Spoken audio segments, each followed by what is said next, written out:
દિવસે મહંત સ્વામી મહારાજ સારંગપુરમાં બિરાજમાન હતા. સુરતના જાણીતા ઉદ્યોગપતિ લવજીભાઈ બાદશાહ સત્સંગના યોગમાં છેલ્લા 1-2 વર્ષથી આવ્યા હતા. પ્રમુખ સ્વામી મહારાજના ધામ ગમન વખતે તેઓ કોઈક વ્યાવસાયિક પ્રસંગે તાઇવાન ગયા હતા. સંતો દ્વારા ત્યાં તેમને પ્રમુખ સ્વામી મહારાજના ધામ ગમનના સમાચાર પ્રાપ્ત થયા.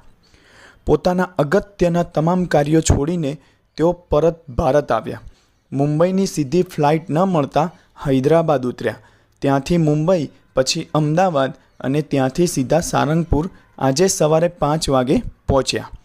પ્રમુખ સ્વામી મહારાજના અંતિમ દર્શન કરી તે તરત સારંગપુરથી વિદાય થયા. સંતોને જાણ થતાં ફોન કરી તેમને અધવચ્ચેથી પુનઃ આગ્રહ કરી પરમ પૂજ્ય મહંત સ્વામી મહારાજના દર્શને બોલાવ્યા.